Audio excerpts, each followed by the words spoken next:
All right, all right, all right. Hello, Hello. everyone out in the wonderful world of the internet. Hello, Amber.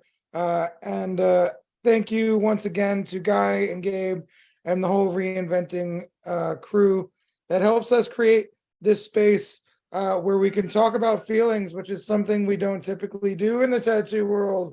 So thank you for this platform. Thank you for everyone involved who makes this happen. Thank you, Amber, for always showing up. It's always great to see you and hear your insights. And Thank you for always hosting. hey, appreciate it. And Dusty will be here in a little bit. He's going to be late today. And I have a lot of chaos going on outside of this room. I don't know if you can hear it, but there's a very angry baby who is fighting a nap. Oh, So he he's making a fuss, but it's been cool. Spending more time with him. Me and my oldest son have been like taking the baby out on little journeys, so that's been kind of cool. nice. Yeah, it's been fun. He takes naps in the car, and then sometimes this happens because it's so weird. Like babies fighting sleep. Like, why do they do it so much? Because they're afraid of missing something. Hmm. Yes, their FOMO is real. And I see that. I see that. And it's funny because like, man, he fights it. And then all of a sudden he's just down. Off. Done. Yeah. Wow, it looks fucking beautiful where you are, Lauren. Holy cow. Thank you, Robbie. Hey, Amber. Hey, Robbie. I am in Nice. I decided to go on a walk and join you guys. I'm actually in Appleton, Wisconsin. It's a place I love, dear to my heart. So I decided to join the podcast from the water. That Gorgeous. is beautiful out there. Yep. I saw an eagle flying over a little bit ago. There's a lot of birds and a lot of people. So it just felt there's no trains. Okay. Yeah, it just felt really calm and I thought I'd join and see what you guys are talking about. Yeah, right now I'm hearing a baby screaming in the background, so my topics are just trying to get my head straight. But it was funny because, as Amber was just saying, the reason why kids fight is because the FOMO. They fight sleep because they're afraid of missing something. And I wonder how often we fight things in our lives due to FOMO. I know tattoo conventions are a perfect example of that for me because a lot of the time I felt like I had to go, otherwise like I'd be missing something good. And then you get there and you're like, wow, this is just a lot of work in a few days and a high stress environment, and it's like, wow, I wasn't missing anything. So it's, and then you relate that to anything in your life. How many things are we looking far over here when really we're overlooking what's in front of us? So FOMO is an interesting thing. It's funny, What I about got that Foss? card in my reading recently, in my tarot reading. Really? 5 of Cups. You're lamenting what you spilled and ignoring what's still full.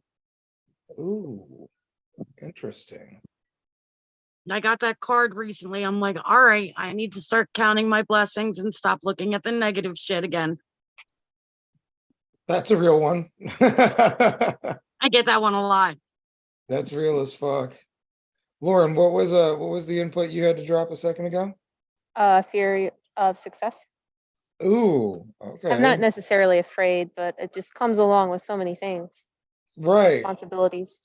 right. You've got to And do. like we were talking to someone on an interview once, El Chimu, and he said that now that he's grown in a way that his clients expect, he has like a responsibility to them to behave that way or whatever, like it's pretty interesting. I'm not saying I'm fearful of success or whatever, because I have 2 kids. I'm a success story right now. I'm a mom. But like in terms of business success, it's kind of scary to know that a lot of people experience diminishing happiness with certain levels of success, and whether or not the fun part is in the chase or the fun part is in either you're living the dream or your life's a dream. it's two different little concepts. So it makes me a little fearful too, kind of on the kind of same thing that you're saying, Amber, focusing on negative, but like if you kind of stop and focus on the positive, it's super overwhelming sometimes. Yeah, it can be.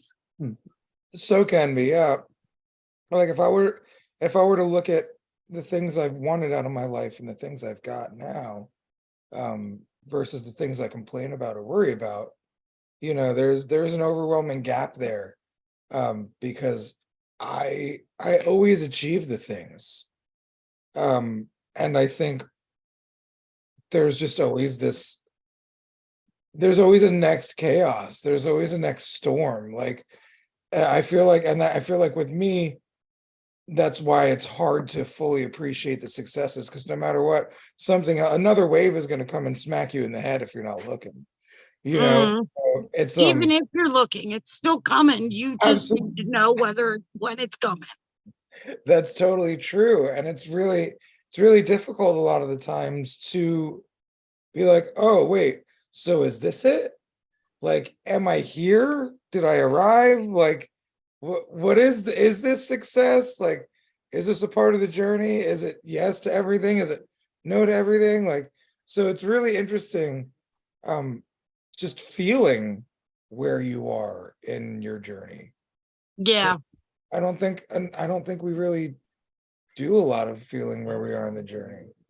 I did not. I was visiting my mom, like I told you, Robbie, in Mhm. Fort Myers, which she didn't get hit bad by that hurricane, but I went down to Fort Myers Beach and it was literally destroyed. Like I couldn't believe it. Like it looked Wow. terrible, terrible.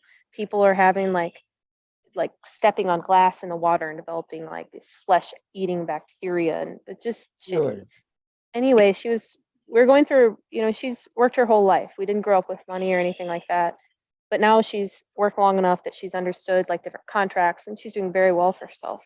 She's driving through this fancy neighborhood with all these fancy cars and all this. And she's like, oh, well, they're really nice.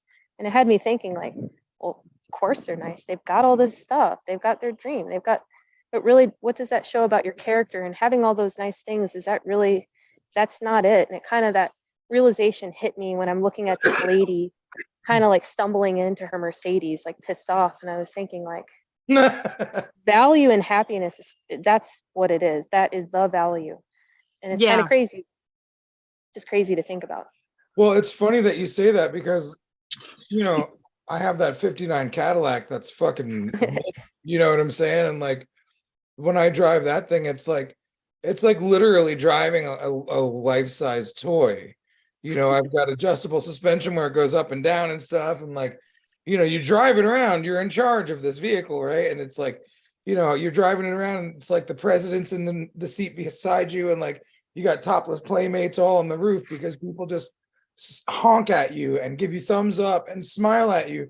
And it's like the moments where I forget that like this is a lucky thing that I get to make this, this beautiful fucking toy a part of my everyday driving experience. Like, man, I need to fucking cool it when I'm grumpy and getting into that fucking car. Like I need to cool it when I'm in my fucking backyard that you guys have all seen. Like I have a fucking pretty nice situation out here with a heated pool and jacuzzi, and like I like Donna loves me more than anyone could love someone. My children are fucking wonderful. Like, so where do I even get off? Like, living this life, getting pissed off about any parts of this life. So it's interesting how it's very easy to not be able to see what's directly in front of you, which is the goods. Like I love how Lauren, you said like I'm successful because I'm a mom of a 4 and a 6-year-old. Dog, if that's the case, fuck yeah, then I'm successful too, because I got a 22-year-old that loves me and like likes me and wants to hang out with me and like calls me his best friend and shit, and we have like the deepest, realest conversations. And just the fucking way Zen looks at me and like only naps with me certain ways, and like like it's just like, man, I got so much good. And every time I fucking get too much, and like I'm like banging my head against the wall, and Donna's like, dude, you got love. And I'm like, I don't even know what that means, because it's so easy to lose sight of what's important and Yeah. keep the focus on this big picture that is it even important? Like what should where should your focus even lie? Obviously where the happiness goes, and obviously, the path of least resistance, and the most abundant joy. But like it's hard to fucking just focus on that a lot of the time. Like, and I don't know if I'm alone in this, where I've wondered, am I fucking nuts? Like, like I have a You are hard not time. alone.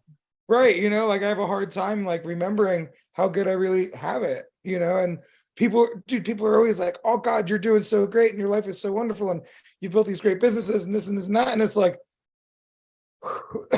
thanks, because I don't always know that, like I'm so focused on like the grind that y'all are seeing the product and I'm still seeing the grind. Mm. And I think a lot of the time we have to fucking shift our focus and focus on the product that, Well, if you were talking about focus, me, like the photographer in me or the amateur in me, just you're zoomed in. How could you see right, all of this?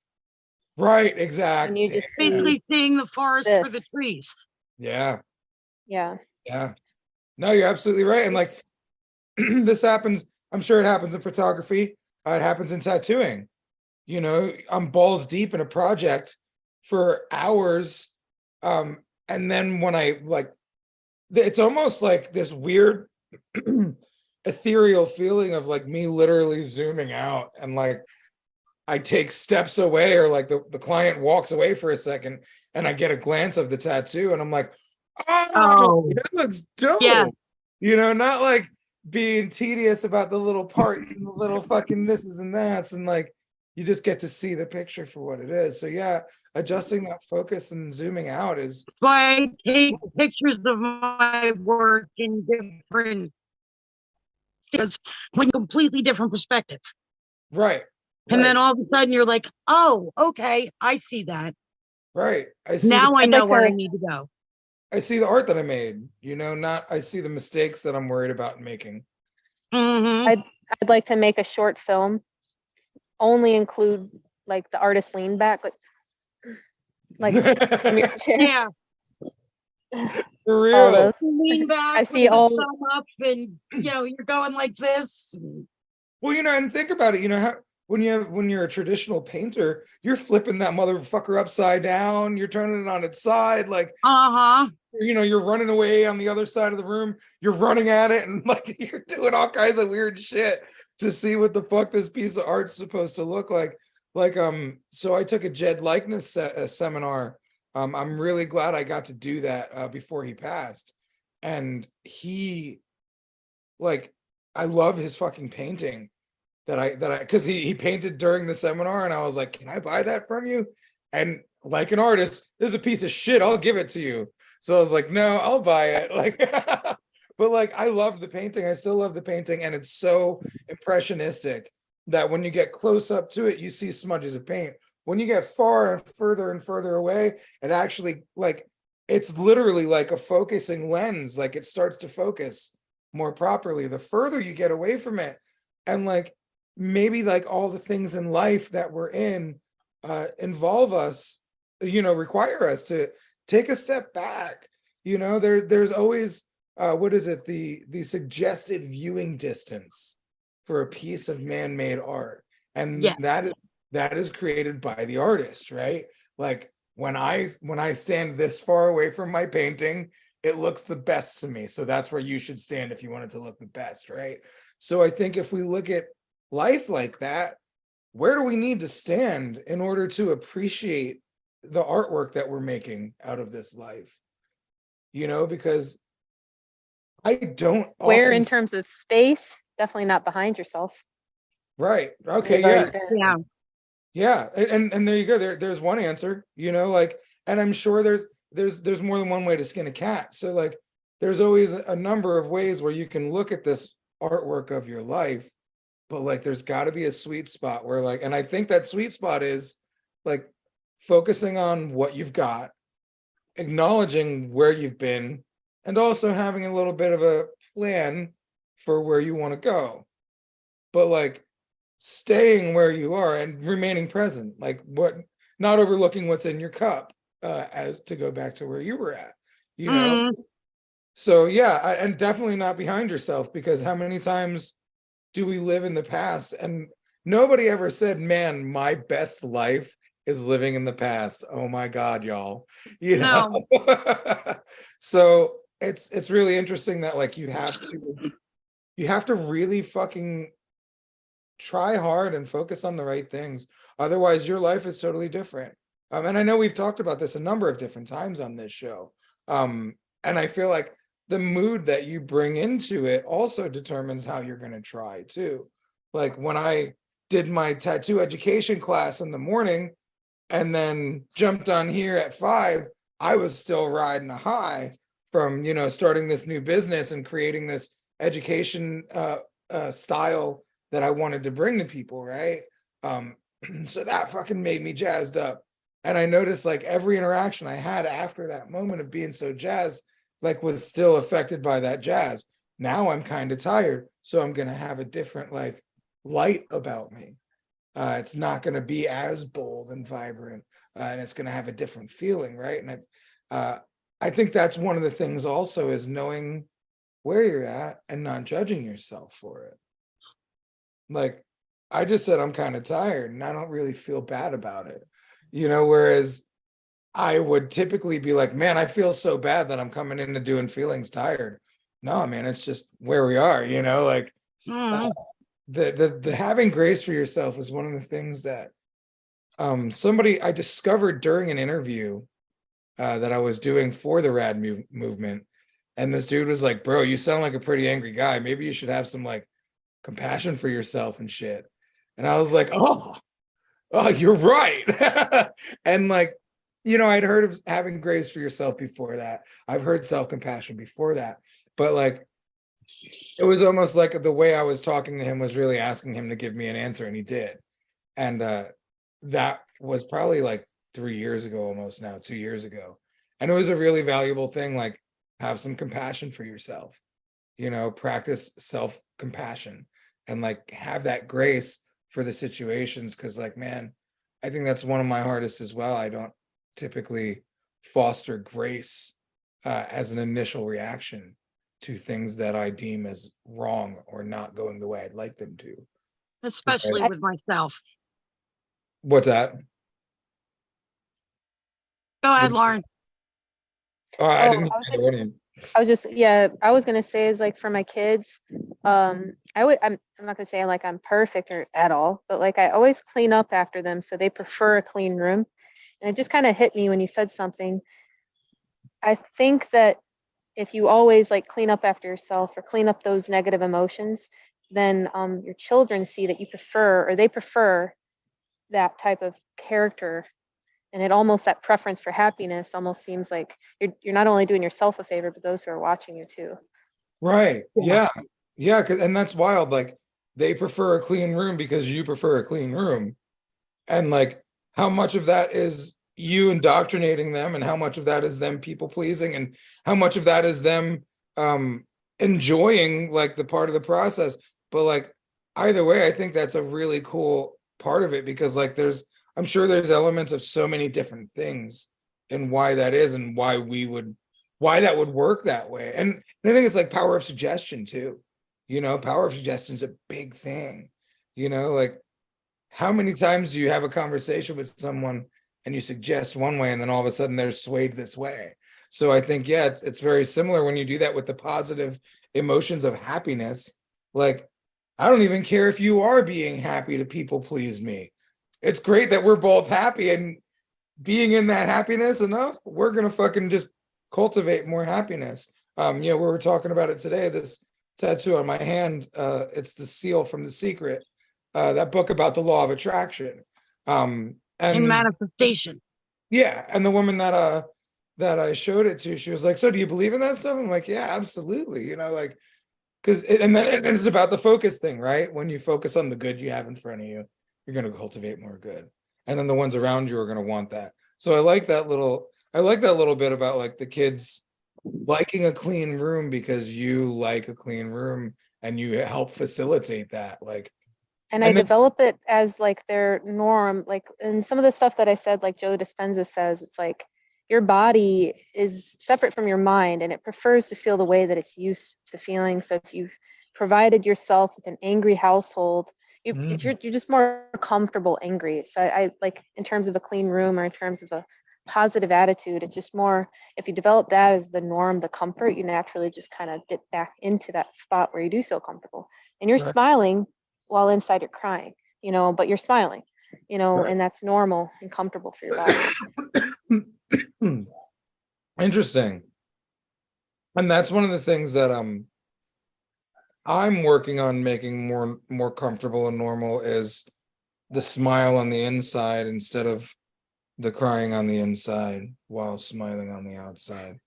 And I think that's that fake it till you make it thing, where if you smile enough, if you present happiness enough, sooner or later It it's does start to create the chemical. right. Exactly. It's like I teach people how to tattoo by giving them 10,000 tracings up front.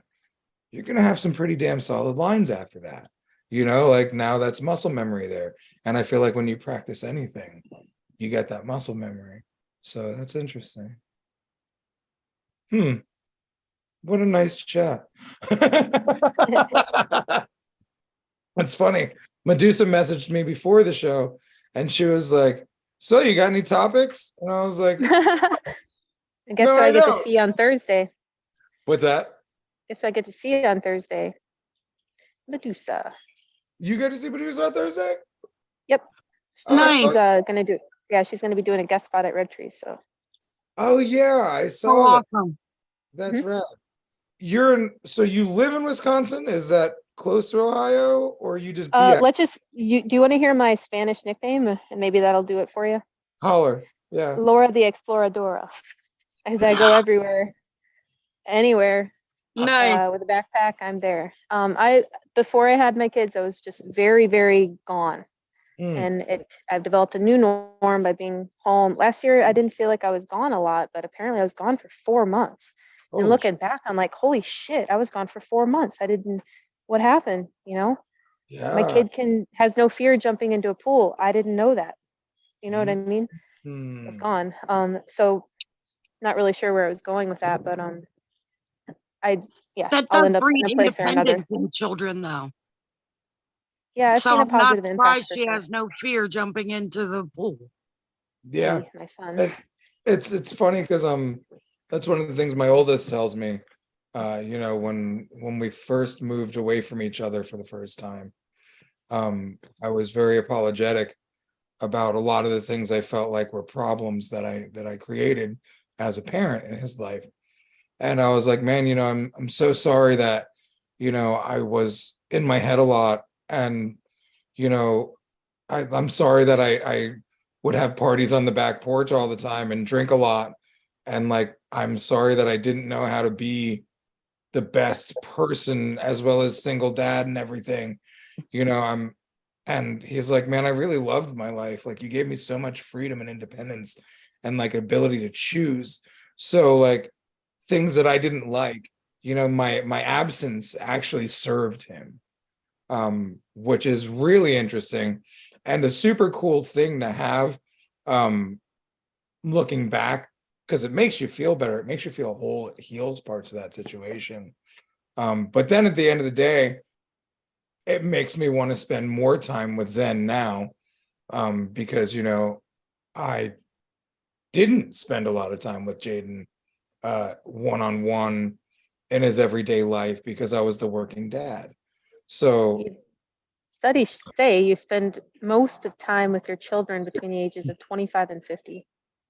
really, I was reading this, and who am I? I didn't fact check this shit, so right, there's that. But like it kind of gave a graph of a timeline of who you spend most of your time with. Obviously, at the age of 5, you're going to be at your 4, maybe 3, like my son.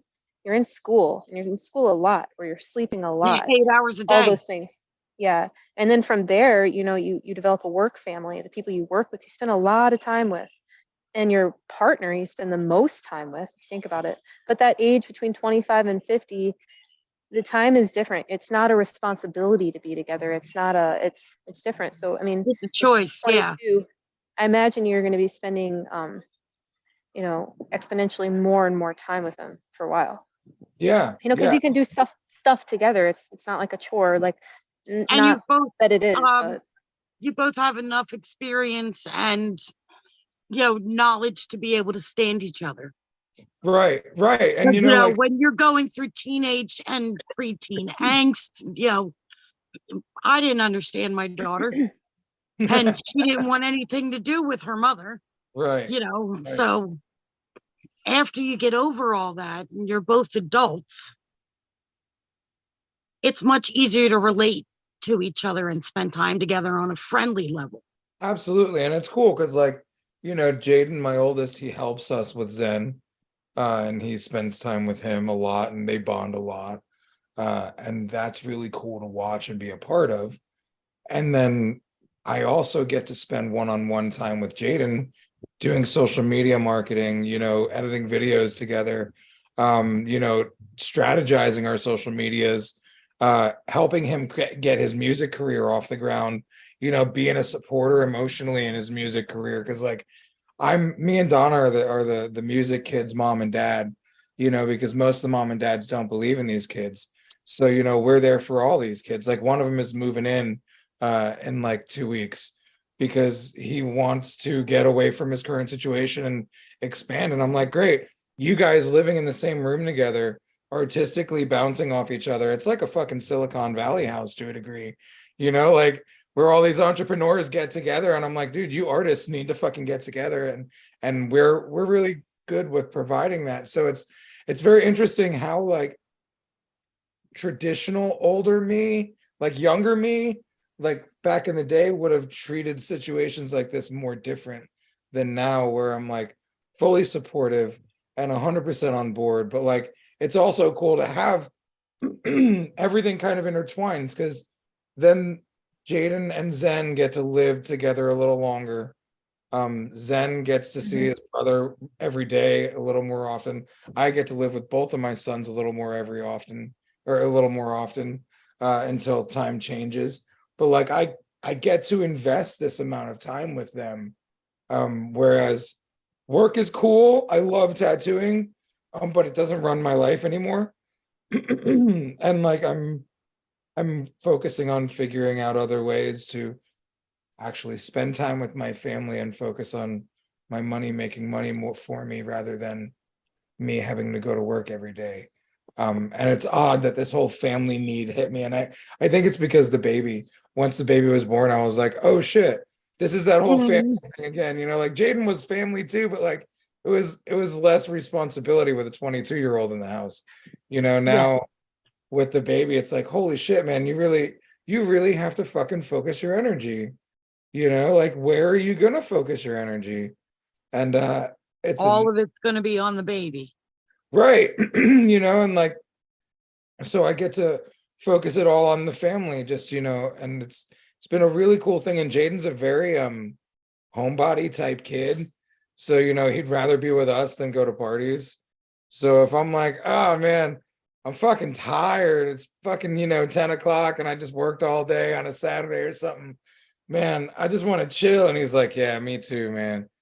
Christian wants me to go to this party. And I'm like, I don't want to go. So it's really cool that like I do have the relationships that I have. And I'm learning to cherish them way more now.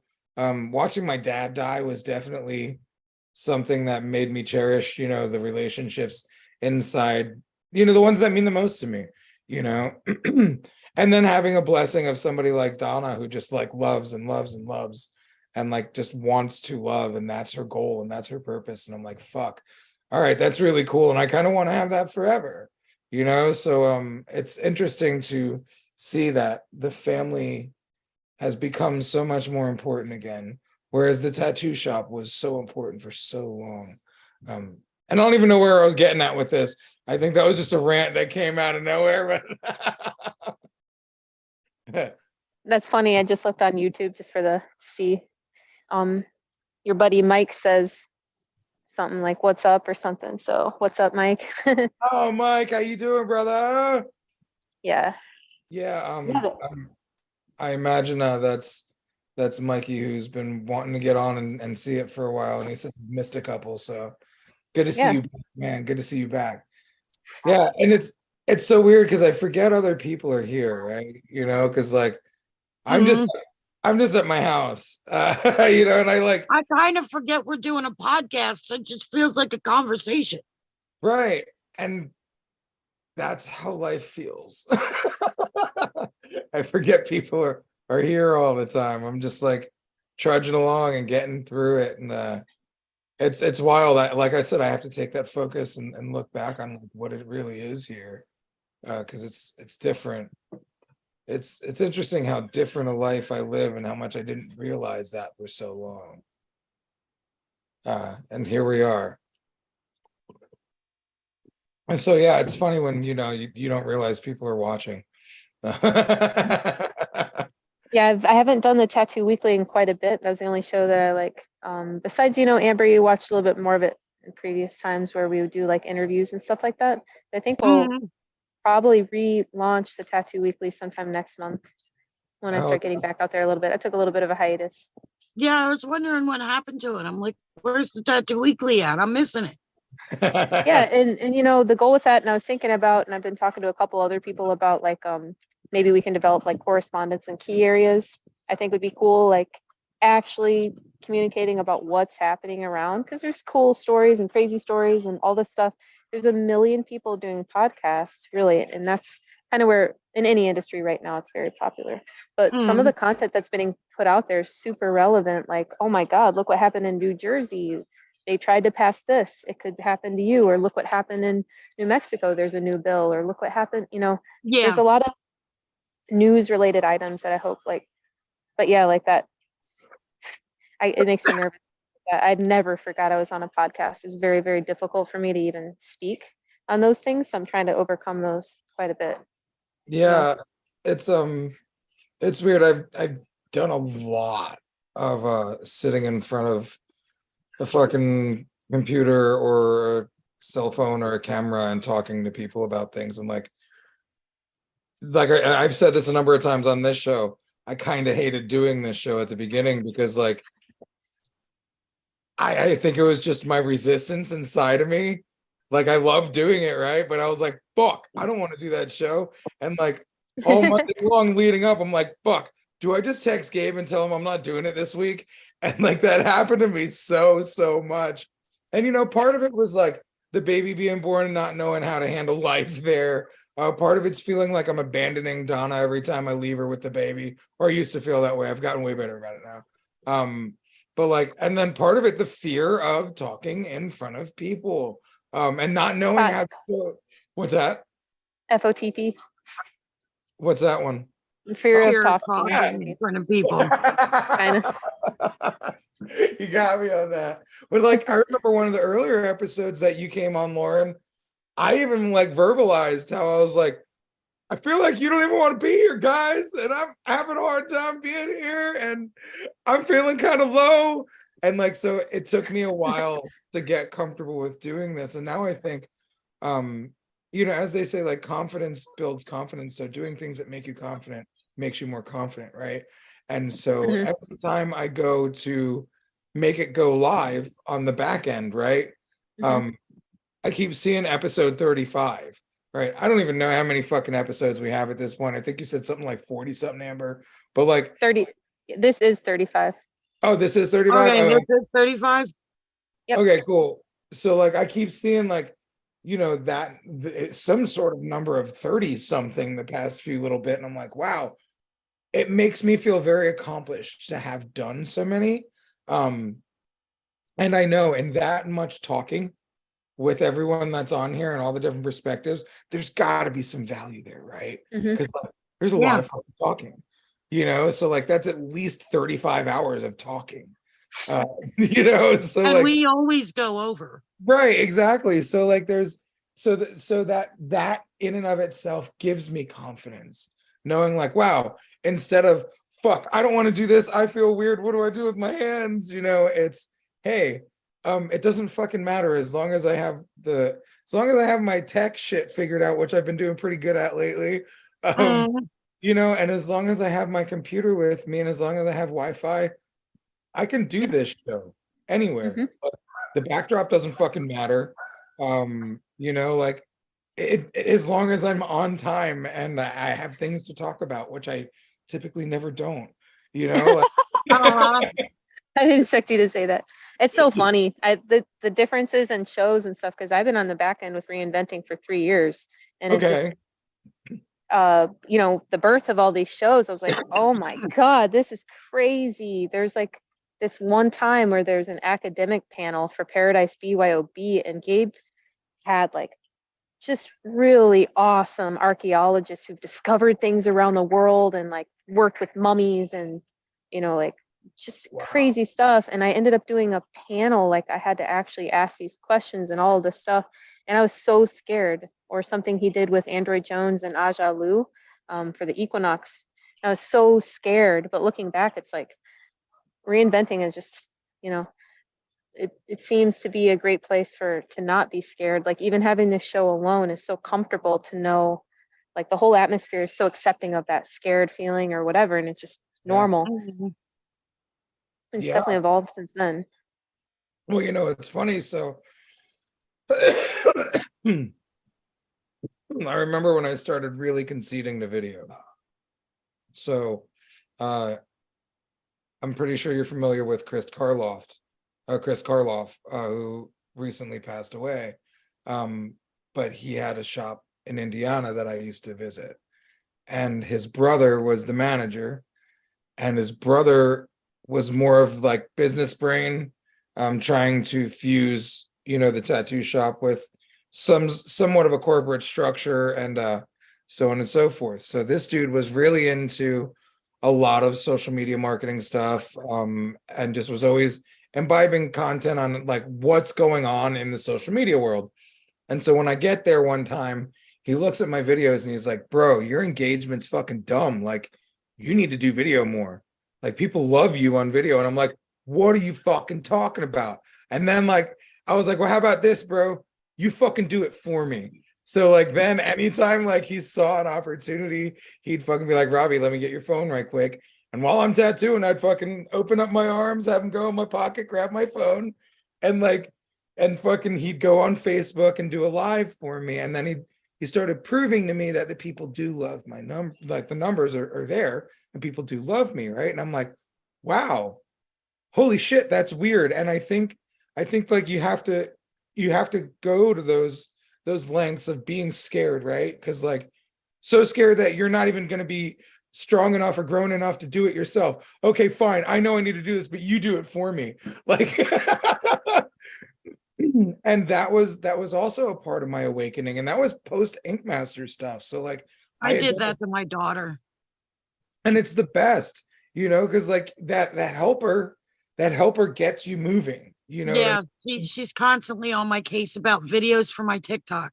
She's like, you want me to manage your TikTok, but you won't let me take any videos of you doing your thing. You're stupid. You know, yeah, like, I know.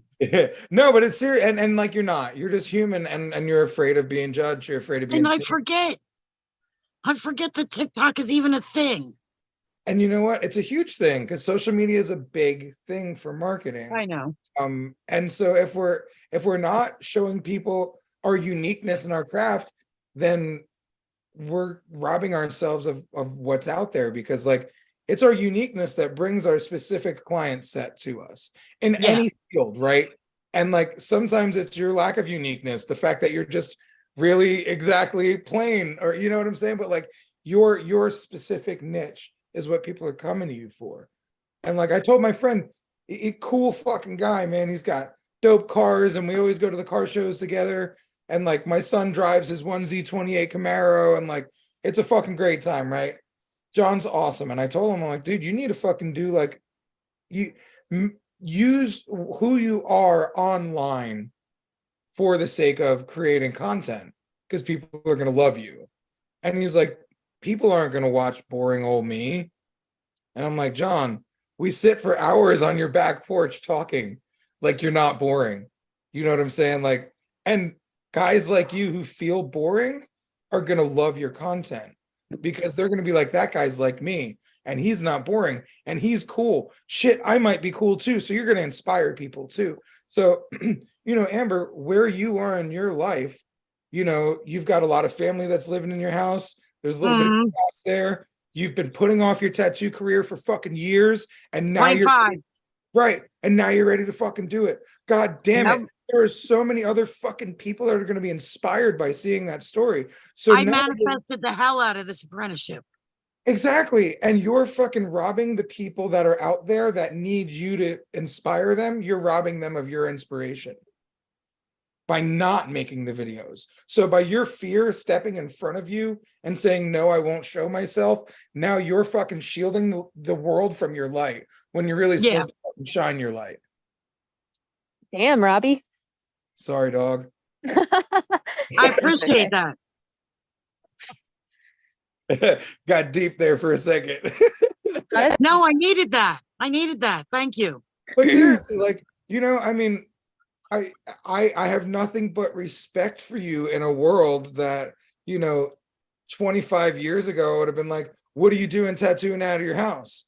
But like, you were tattooing out of your house for so long to figure out how to fucking get in where you fit in. And now you're fucking, you found it. So like, yes, I did. You have shown me that like, dude, sometimes people fucking just ain't got the fucking situation or ain't got the courage or whatever. But I'm so proud of you and I'm so stoked because going in at the age you're at is hard, right? Like, yeah, we're grown. We know that we know shit. We don't need to tell me how to do in shit. My shop. Right. So my now bosses are younger than me by like 10 years. And now you're like, and now you're going in there with empty hands saying, please teach me, you know, like please let me be your shop monkey, please. Right. And egoically, I'm sure that can be tough some days. You know, there's no room for ego in learning how to tattoo. And that's another thing I'm proud of you about because like, dude, this type of fucking mindset is like, this is so cool for the world to see. And you're a real deal human. Just show people you being fucking human and living your human journey. And I guarantee you people will resonate and love you for it.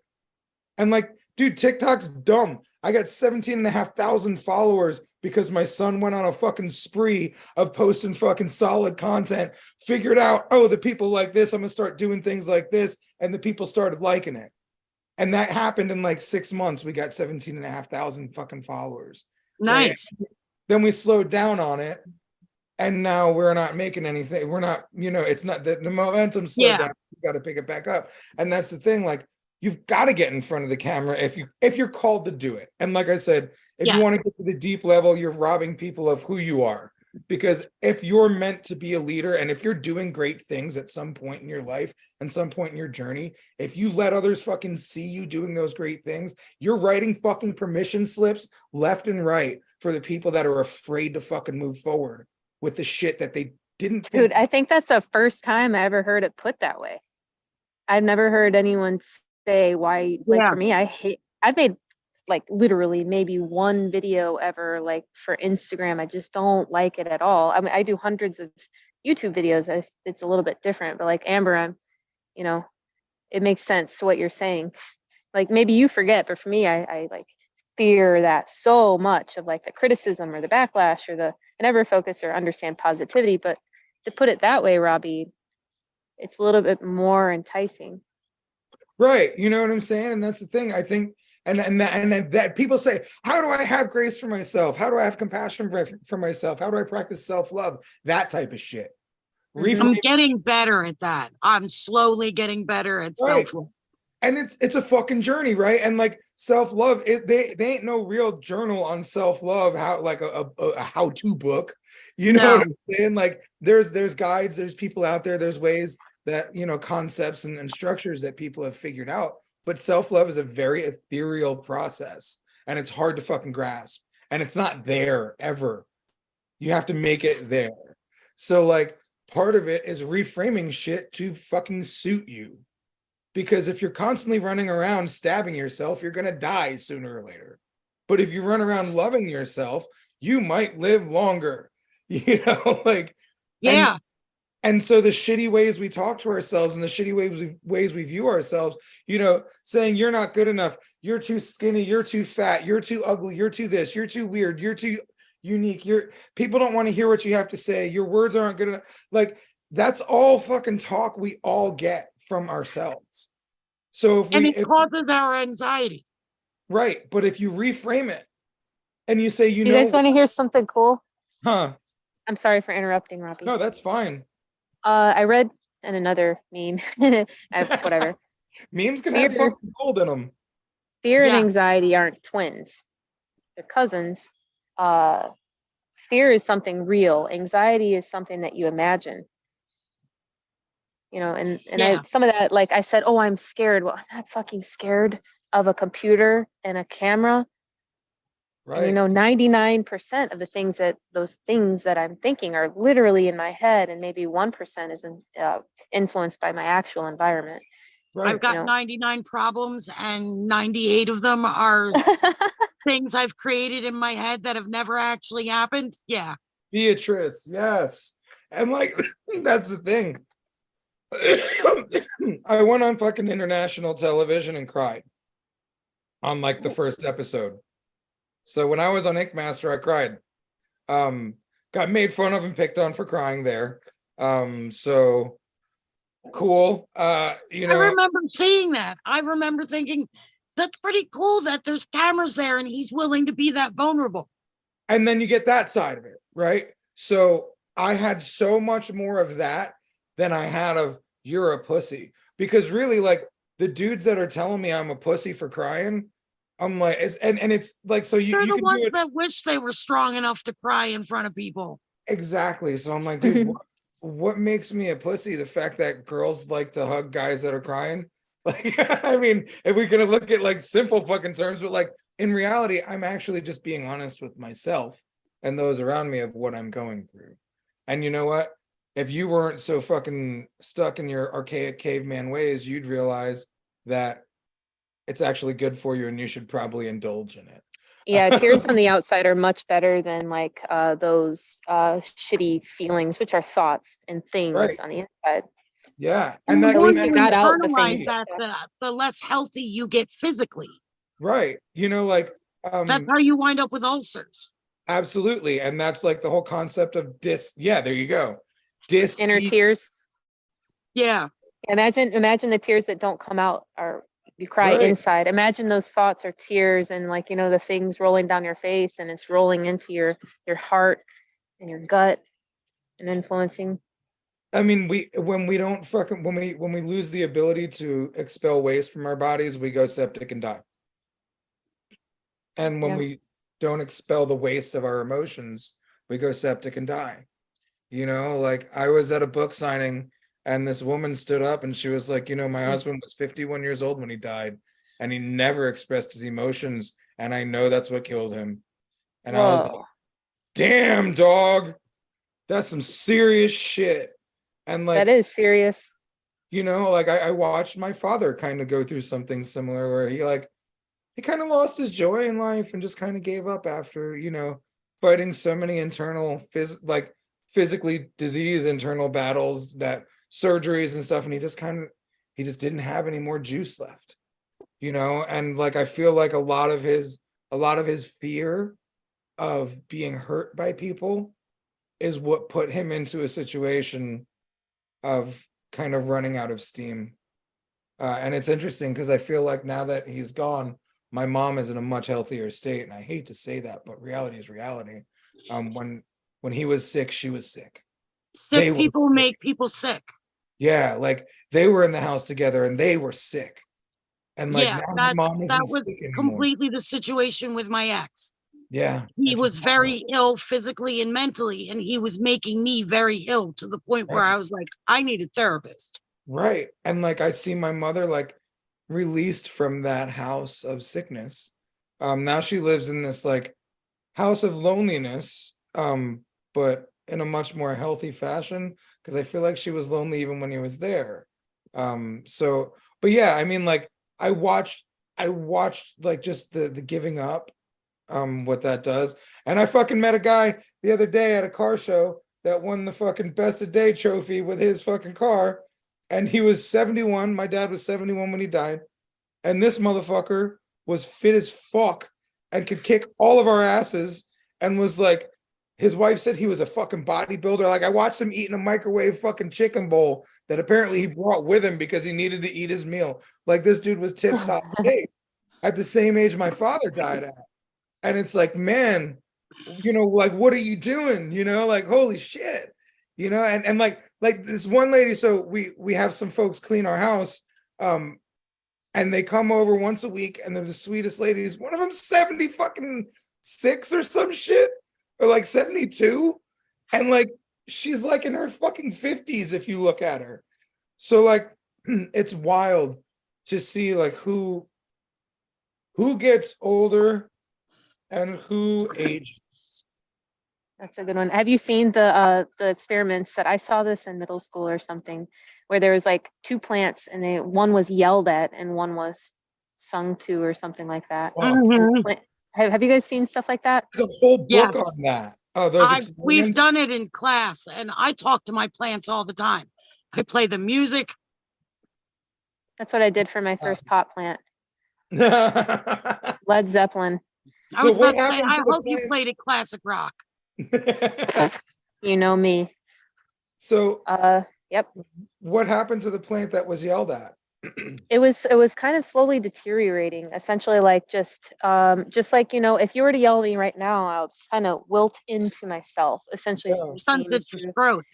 And you know, that thing that I mentioned last week, you guys, was about like the frequency of the vibrational frequency of anger, fear, sadness. They're all different. And so Yeah. imagine you're like, boop, and a dart comes out of your body or mouth of like this vibrational frequency that destroys that of a plant, you know, or something or whatever. Like, just imagine that in our everyday world, but like specifically to other humans.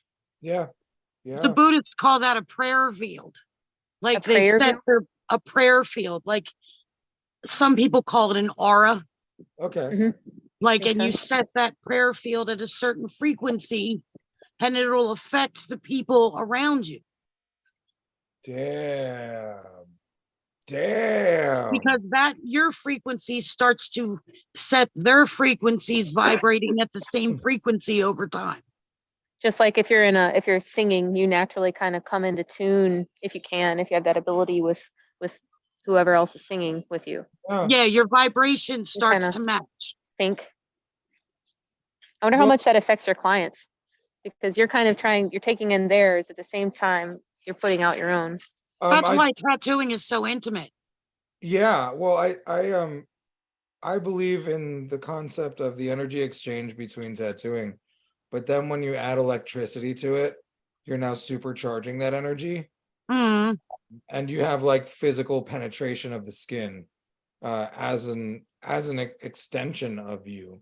So the energy that you put off is actually going to go into that tattoo, just by being there. So I feel like for sure you're going to fucking change their frequency. I feel like that's why healing happens so often in a tattoo shop, emotional healing, because like there's way more good people that are doing good intention stuff out there than there is bad, I feel like, in the tattoo world. And you can even get accidental healing from a dipshit that isn't even trying, you know, like you can experience healing from somebody who's not trying to do good for you. Just You know, the catharsis of the pain alone is healing. right. But yeah, definitely I do feel like there's an exchange of energy for sure. And that's why I try to work myself out in my mind before I go into an appointment. I remember Josh Carlton one time said, in a video he posted, like, you know, we have these little fights with our clients in our head a lot of the time before we get to work. Like we've had this little stronghold and we're frustrated or angry at them about one design element that they want versus what you want, and things like that. And like, you get so frustrated and worked up about the fears that could go wrong. And then you kind of give a lot of your negative energy away, and now you've given away energy, and like you put negative energy into your client before you've even gotten there. So like when I feel that come on, I'll hear him in my brain talking about that, and I'll be like, all right, we got to turn this around now, guys. We got to change this up. Like that. Ground it out, Yeah. center Yeah. yourself, and then set your prayer field. Right. And that client doesn't deserve this energy. You know, that client, think of if you were going to be in your chair today on the other side, you know, like every fucking time I'm going to get tattooed, I am stoked as fuck. So if I go into a dude that's sitting there all fucking grumpy and fucking scrunched up and like in the corner fucking pouring his inks, all fucking angry and slamming things down and slamming doors and what's up, man? Like, fuck, that's gonna suck dick. That'll break my heart if I'm the client that day. And I don't want to go around breaking hearts. So I guess it's the same thing as the prayer field. Like I don't want to sell you a broken TV when you walk into my tattoo shop. Yeah. When you're a coaching client, I don't want you to not get results. I can't live with that. You know, I've done a lot of spell work tattoos. Okay. And they're specifically healing and therapeutic, and they have specific meanings.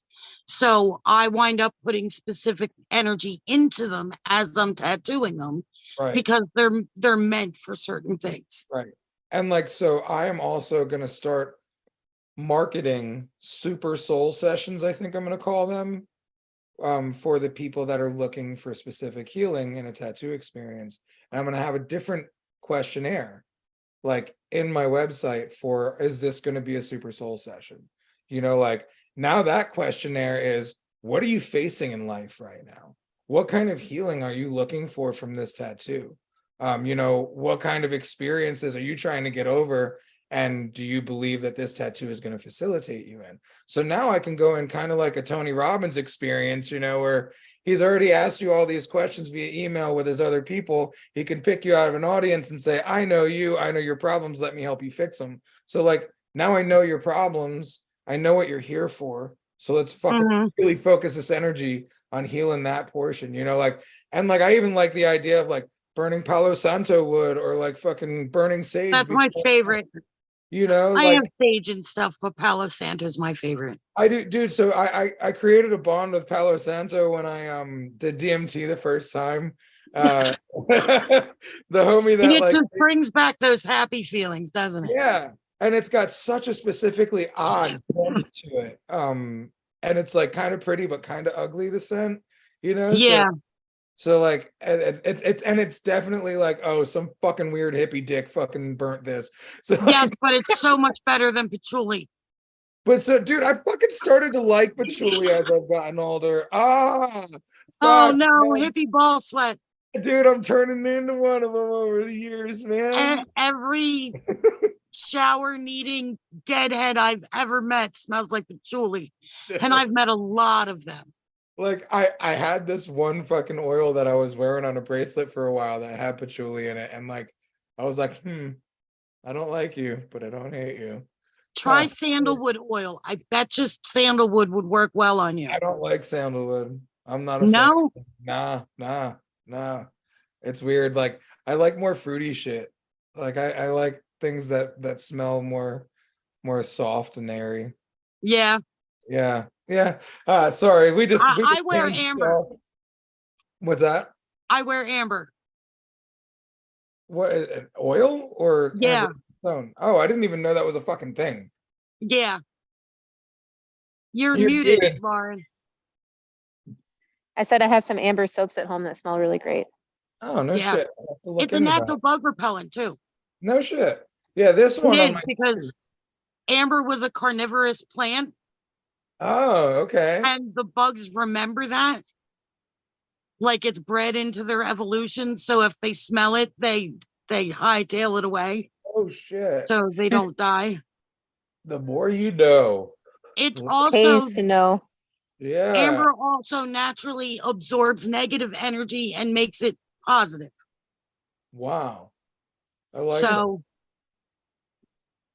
See, those are things too, Amber, that I've always heard you say, these little one-liners throughout. Like we've spent enough time on these podcasts that is something, if I were you, I would focus on. like when you're thinking about putting yourself out there, they're just it is unique. That is a very unique thing about yourself, that you know all these types of things. Like I don't know all that either. Yeah, I'm a geek. I think that if you're gonna put yourself out there, that's it's not necessarily relatable because not everybody knows that, but it's very interesting. Mm, Yeah. Yeah. Well, I'd like to see you hear more everyday thoughts or whatever, you know? and like that's the thing. One of my superpowers is being able to fucking see the good in people and situations and like uplifting folks and shit. So like that's what I put out there a lot of. You know, it's part of what works for me. It's part of what I'm great at. yeah, I try to put out positive instead of negative, or taking the negative and spinning it positive. Well, and like look at who you are and look at what you've got to offer and lean into that. You know, like focus on your positive traits and share those. And then you can highlight the negative ones to be more relatable as well. You know, Yeah. like that's what I do. Like that's why I like will do a live and know I'm gonna fucking cry, but do it anyway. You know, or do a live and not even realize I'm about to cry, and then it fucking happens and still keep it moving. Yeah, you just suddenly start leaking from the face. That happens to me a lot. Right. And you know, like and that's a sign of like true emotions and true humanity, you know, and I feel like we try to hide humanity so much because we're so ashamed of it. You know, like look at how long And it I takes. don't understand why. Right. It's weird. Like, look at how long it takes for all of us to get comfortable with our naked bodies. You know, like so many of us die without ever getting comfortable with our naked bodies. You know, Mm, we've lived with this fucking body that our whole lives and we don't get comfortable with it. What the fuck? You know, like, so it's weird how many other things that we live with forever, we don't get comfortable with until we teach ourselves how and like learn to like love ourselves. And it's a motherfucking journey, dog. mhm. Guys, I actually have to jump off because I'm on my phone today and my battery's about to deplete. Well, you know what? It is 6:02. So we can go ahead and wrap her up. And thank you guys. I love yous. I appreciate you. Lauren, I do want to get together and communicate Yep. about some of those things that you were texting me about. Because that's really good stuff. Yeah. And so yeah, once again, thank you to Guy, Gabe, everyone at the Reinventing family for allowing us to talk about our feelings, which is something that doesn't often happen in the tattoo world. And it's cool, newfangled stuff, feelings. I love you guys. Thank you so much for being here. Thank you, everyone. Before you close off, Robbie, Yes. if you didn't know, all of us, I know Sandy, Guy will be there virtually, but I'm gonna see him the day before. But we'll be in Health City next month, towards the end of next month. Mhm. So I don't know if Dusty will be around. That would be awesome if he came down because it's, you know, maybe closer in his neck of the woods. It's in Columbus. I think he is gonna be in Health City, maybe. That would be awesome. I've got my first Oh, booth of my, like the brand that I, you know, with Worldwide. Amber, if you could come would be awesome. But yeah, that's when the Reinventing crew will be Gabe, Sandy, me, Kyle, Fawn, like a lot of the people that are behind the scenes with Reinventing will be there. So if anyone's watching, that would be a great place for like our back yeah, I'm end crew. sorry I missed you guys in Philly. Yeah. Okay. Yeah. But yeah, it would be great to see anybody watching, even you, Robbie, if you guys happen to be in the area for that. Would be I awesome. already have plans to get my back tattooed in Florida. One of my homies is flying in to do it that weekend. Okay. But I'm still thinking about doing Paradise. In Oh, October. awesome. Yep. So I'm so weird about travel since the baby. Yep. Like I don't really want to leave. So it's been fucking annoying. If you So do Paradise, I would bring your son. Really? It's yep, I was at Jiminy Peak last year. So there's like these, so Paradise Tattoo Gathering is this October 12th or 12th to 14th, around that range. Jiminy Okay. Peak is a family resort. There's Okay. tons of places to walk. It's very, you know, private. It's in the mountains, you know, there's suites and stuff. It's just a big kind of outdoor, wonderful area, incredibly kid friendly. I was actually going to bring So my daughter. it's not convention style at all then. No, No, it is absolutely not. There's not even a huge convention ball. Like if, so we did the needle jig meetup there last year, with about 40 people into these rooms. It's perfect. Even going on a walk, there's like just a beautiful atmosphere. And in that time of the year, the colors, a natural high, honestly, I would, just that outdoors feeling alone I would bring my family there. Okay, cool. That actually, that sounds awesome. Yeah. And that would be really, really, yeah. I didn't realize it was like that. Oh yeah. Gabe was like, "You gonna do it?" And I'm like, "I don't know. These are words, and I don't." Whenever I I'm can send you some outside in the pictures. woods, I feel like I'm in church. I'll send you some pictures of the venue that I took at the needle jig meetup. Okay, cool.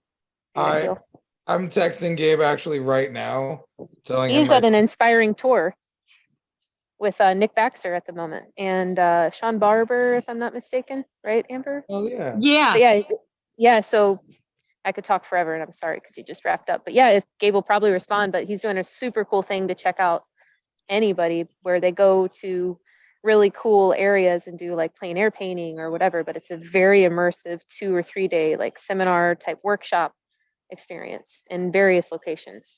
Huh. That's super cool. Yeah, I will see you guys later. My daughter is calling me on FaceTime. It's been awesome. Thank you for having me, you guys. Hey, thank you for being here.